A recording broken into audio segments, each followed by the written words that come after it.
Assalamualaikum warahmatullahi wabarakatuh. Halo. Nah, supaya lebih semangat ya.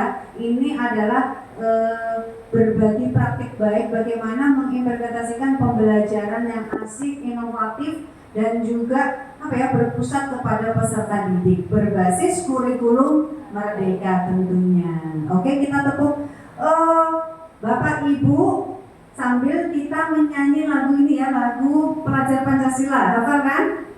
Pasti, coba ikutin. 1, 2, 3. Pelajar Pancasila beriman dan bertakwa pada Tuhan Yang Esa dan berakhlak mulia, berkebinekaan global, gotong royong mandiri, kreatif dan bernalar kritis. Nah, itu adalah dimensi-dimensi profil pelajar Pancasila yang ada di kurikulum merdeka.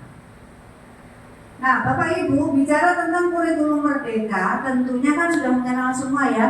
Sudah diterapkan bagaimana implementasi kurikulum merdeka yang tahun ini itu sudah tahun ketiga. Jadi kelas 1, 2, 3, 4, 5, dan 6 itu semuanya sudah menerapkan kurikulum merdeka.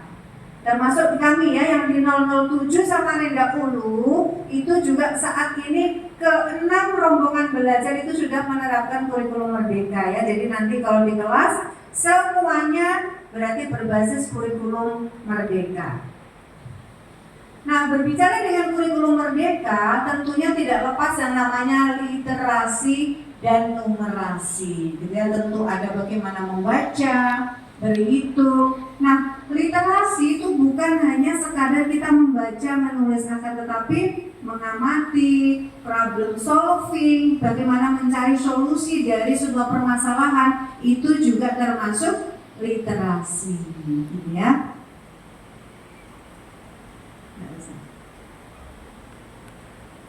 Berdasarkan refleksi Ki Hajar Dewantara, anak-anak itu hidup, tumbuh, berkembang sesuai dengan kodratnya, yaitu kodrat alam dan kodrat zaman. Nah, kodrat alam itu berarti bagaimana anak itu sudah dari lahir diberkahi, diberikan kompetensi berupa potensi dari sejak lahir. Kalau teori tabula rasa dulu menyampaikan bahwa anak itu lahir seperti kertas putih kosong ya.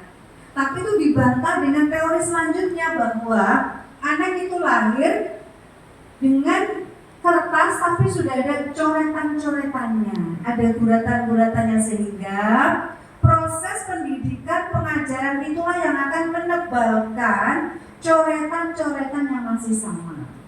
Nah, gitu ya, itu adalah proses dari pendidikan. Kemudian menurut Ki Hajar Dewantara, pendidikan adalah proses pengajaran yang humanisasi. Itu adalah bagaimana memanusiakan manusia, anak-anak kita, bagaimana kita memartabatkan anak-anak kita sebagai manusia yang harus kita hormati segala kekurangan dan kelebihannya tentunya, ya.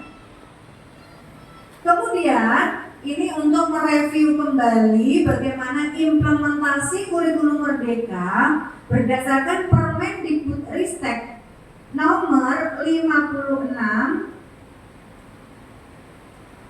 ini tahun 2022, bahwa bagaimana mulai diimplementasikan kurikulum merdeka itu ada 3 cara ya di awal tahun 3 tahun yang lalu, yaitu namanya mandiri belajar, mandiri berubah, dan mandiri berbagi.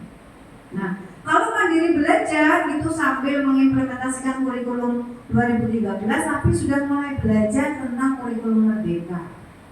Terus kalau mandiri berubah itu pelan-pelan akan berubah menggunakan kurikulum merdeka, seperti di sekolah kami di SDN 007 Samarinda Ulu. Nah, itu kami langsung berubah dan ini adalah tahun ketiga. Kemudian yang mandiri berbagi itu adalah bagi sekolah-sekolah penggerak yang memang sudah lebih dahulu kenal dengan kurikulum merdeka, ya. Nah, ini adalah beberapa glosario, mungkin tidak perlu saya sampaikan secara mendetail. Ini adalah istilah-istilah yang harus kita beradaptasi ya. Ini ada CP, kemudian ATP, KOSP, nah sekarang menjadi KSP gitu. Dan ini beberapa istilah-istilah yang ada di kurikulum Merdeka. Salah satunya yang paling terasa adalah tidak ada lagi kelas ya, sekarang namanya adalah fase. Ada fase A, B, dan C. Fase A itu bagi kelas 1 dan 2. Fase B itu 3 dan 4. Fase C itu 5 dan 6. Sehingga muncul sebuah semacam pernyataan atau dogma bahwa kurikulum Merdeka itu harus naik kelas, tidak naik. Ilustrasinya secara logika, misalnya fase A kan 1, 2, otomatis mungkin tidak naik dong, karena dia sama-sama satu fase. Nah itu ya, boleh tidak naik apabila sudah betul-betul berusaha. Mungkin yang teramat sangat ya, misalnya bagaimana etikanya, kemudian karakternya, misalnya sehari masuk, sebulan tidak masuk, nah dan seterusnya. Artinya sudah upaya-upaya memanggil orang tua dan seterusnya, tapi tidak ada balasan, maka itu boleh tidak naik. Itu keputusan paling akhir.